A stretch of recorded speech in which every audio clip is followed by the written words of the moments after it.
or not. I'm actually on my way to my daughter's recital. She's actually doing a dress rehearsal today for a dance show that she's got going on. This dance display thing that's popping off. So on my way there, I had a quick thought. I shared this with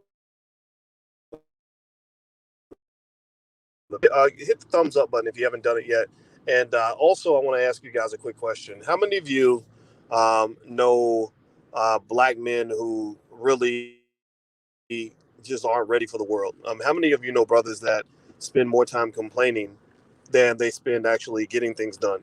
How many of you know a black male, maybe who thinks he's an alpha male, but really he's a beta male? Maybe he's not able to accomplish much of anything, and he kind of complains about what white men are doing to him and how white people are treating him and why white people are mean to him, and that's why he can't get anything done. Maybe he doesn't take care of his kids, doesn't come through for his family. How many of you know men like that? Now, somebody said most black men. I don't think it's most black men. I really don't believe that.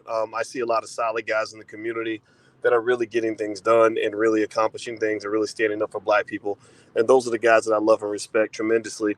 And everyone else who isn't in that category, I respect them too. But I really want us to kind of think about this for a second. I was talking to a woman about her son, and she was asking me, I don't want my son to fall in the same trap as my brother. Her brother had, a bunch of kids he's not taking care of. He's struggling economically. Of course, he's dipping his penis in a bunch of different women and kind of getting into situations, but he's not really there.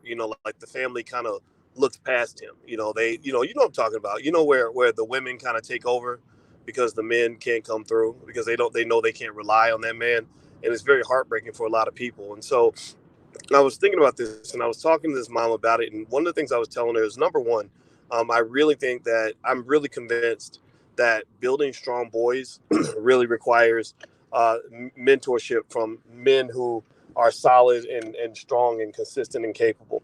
And the thing is, that if they're learning manhood from the wrong man, then they can get a misperception of manhood. They'll think manhood means having sex with lots of women, drinking, liquor, and smoking weed or whatever, right? Or having a bunch of tattoos or just stupid, superficial things. And really, manhood is really it's about being, reliable. I think being an asset to your family is one of the things that I think we can kind of agree on as a universal principle of manhood.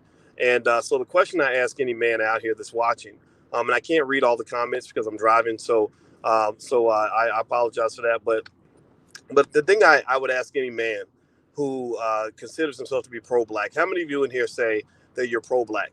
Put a yes in the chat if you consider yourself to be a pro-black man or pro-black woman. Because women matter too, because women are helping to raise the men. So it's important that women kind of think this through. How many of you consider yourselves to be pro-black? Put a yes in the chat if you're pro-black, or put a B1 in the chat if you're, B1. Okay, so a lot of us are very pro-black, but the question is, what does it mean to be pro-black? It's just like if I say I play for the Los Angeles Lakers, but I don't do anything. Let's say I don't go on the court, I can't dribble, I can't shoot. Every time I get the ball, I give it to the defense. I try to shoot a free throw, it's an air ball.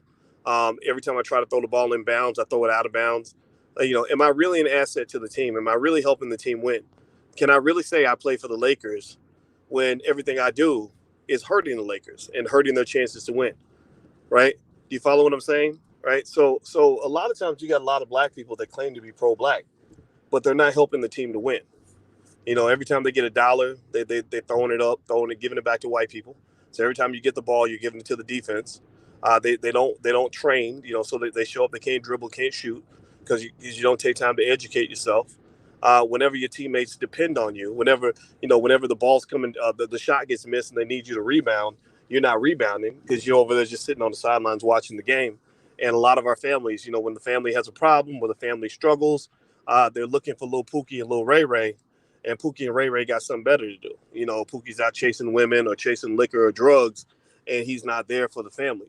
So Big Mama, Grandma is 75 years old, trying to, do all the affairs of young folks, like trying to handle the business of a 30-year-old at the age of 75, because she knows that her son, who's supposed to be her number one ally, number one asset, is not coming through for the family.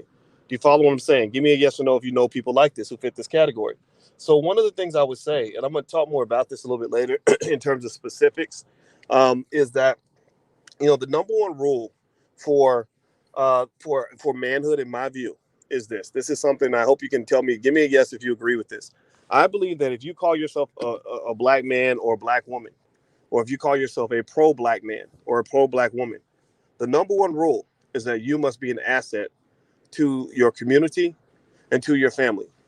You must be an asset. Now, being an asset doesn't mean you just call yourself an asset. It's like I could say I play for the Lakers, but if I'm not scoring any points, then I'm not really playing on the team. I'm not a player. Maybe I'm getting played, but I'm not a player. And we got a lot of people in the community who think that they're players, but they're really getting played. They think that they're assets when they're really liabilities. You think that you are a revenue when really you are a huge expense. And I would say that in this, and I'm going to come back and finish up on this conversation and dig deeper into this. But one of the things I want you to understand is that, when you have a man who can't be depended on by his teammates, your teammates are your family, your friends, your community. A black woman's getting her ass beat inside a Korean hair shop, and you're the little punk that's sitting on the side filming the incident, but you're not actually helping that black woman. Well, you're not an asset. You're not a teammate. You're a liability. You're an adversary. If you are the guy who can go get a bunch of women to take their panties off and make babies, but you're not actually showing up to take care of those kids, then you are not an asset. You are a liability, right? You're not somebody who makes those kids' lives better. You're the person who makes their lives worse. The reality is that at the end of the day, if you measure manhood, the question is this. Here's the fundamental question I want you to ask, and then I got to go. I got like 30 seconds, and I got to bounce out of here, and then I'm gonna come back and finish this conversation. The number one question to ask yourself is if you are team black, like team B1. The question is this: do people around you, are their lives better because you're around, or are their lives worse? Like if a person meets me on the street, if a child meets me on the block, is that child going to be better off, safer, more protected, more provided for because I'm around? Or are they going to be more neglected, more left behind because I was there? Is a woman going to look back and talk about her experience with me in a positive way, or talk about me as the person who ruined her life?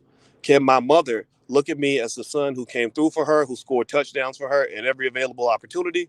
Or is she seeing me as the son who had to be bailed out every time I messed up and needed mama to take up the slack? That's extremely important. And I want every young black man in here, every black man and black woman who was to share this with a black man who considers themselves to be pro-black, considers themselves to be B1, just know that that's an elite class. Everybody ain't B1. It's about 10% of the population. But if you really are an asset to the team, show yourself to be an asset to the team. Talking about it and saying that you're an asset is not the same as actually being an asset. Actions speak louder than words. We have a whole lot of fast talking Negroes who don't do nothing except talk. So don't be a talker, be a doer. That's my 2 cents. That's my public service announcement for today. Now I got to go. I got to go into my little girl's recital. Go to firstsharestock.com if you want to learn how to build wealth and help people around you and your family and stuff like that. The stock market investing is easy to do. I can show you in about 11 minutes how to get started. It's totally free. That link right there is totally free. Feel free. Now you get an offer to join one of the small programs for 90% off, but you don't have to do that. The link is totally free. So feel free to go to firstsharestock.com. We can get you started. All right, guys, hit the thumbs up button, share, subscribe button, put your B1 in the chat on your way out. I got to go to my little girl's recital. I'll talk to y'all later. Take care. Peace.